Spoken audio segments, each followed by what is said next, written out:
കാട്ടാനപ്പേടിയിൽ തൃശൂർ വടക്കാഞ്ചേരി നഗരസഭയിലെ അകമല ഗ്രാമം.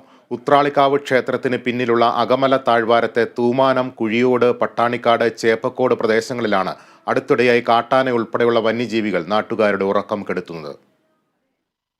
2 വർഷങ്ങൾക്ക് മുൻപ് വരെ നാട്ടിൽ സ്വൈര്യമായി കഴിഞ്ഞിരുന്നവരാണ് ഇവിടെയുള്ളവർ.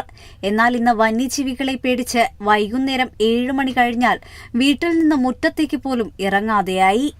ഇവിടുത്തുകാരിൽ ഭൂരിഭാഗവും കർഷകരാണ്. റബ്ബറാണ് പ്രധാന വിള. ഒപ്പം തെങ്ങും കവുങ്ങും കുരുമുളകും വാഴയും പച്ചക്കറികളും എല്ലാം കൃഷി ചെയ്യുന്നുണ്ട്.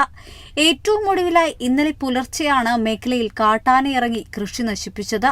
നേരത്തെ കാട്ടാനയിറങ്ങി 300-ലധികം വാഴകളും തെങ്ങുകളും നശിപ്പിച്ചിരുന്നു. ആനപ്പേടി മൂലം റബ്ബർ ടാപ്പിങ്ങിന് വരെ ആളെ കിട്ടാത്ത സാഹചര്യമാണ് ഇവിടെയുള്ളത്. ആനശല്യത്തിന് പുറമെ കാട്ടുപന്നികളുടെയും മാനിന്റെയും മയിലിന്റെയും കുരങ്ങുകളുടെയും ശല്യം പ്രദേശത്തുണ്ട്. കുട്ടികളെ വീടിന് പുറത്തേക്ക് കളിക്കാൻ വിടാൻ പോലും ഭയമാണെന്ന് പ്രദേശവാസികൾ പറയുന്നു.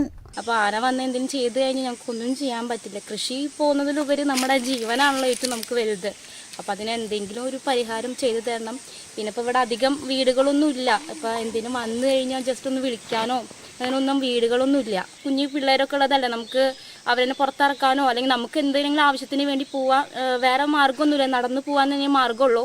അപ്പം അതും ഒരു ഭയമാണ്. പീച്ചി വനമേഖലയിൽ നിന്നുമാണ് വാഴാനി കാടുകളിലേക്ക് വന്യജീവികൾ കടക്കുന്നതെന്നാണ് നാട്ടുകാർ ചൂണ്ടിക്കാണിക്കുന്നത്. ഇതിന് തടയിടാൻ വാഴാനി മുതൽ പട്ടാണിക്കാട് വരെയുള്ള പ്രദേശത്ത് സൗരവേലി സ്ഥാപിക്കണമെന്നാണ് ഇവിടുത്തുകാരുടെ ആവശ്യം. Kerala vision news, Thrissur.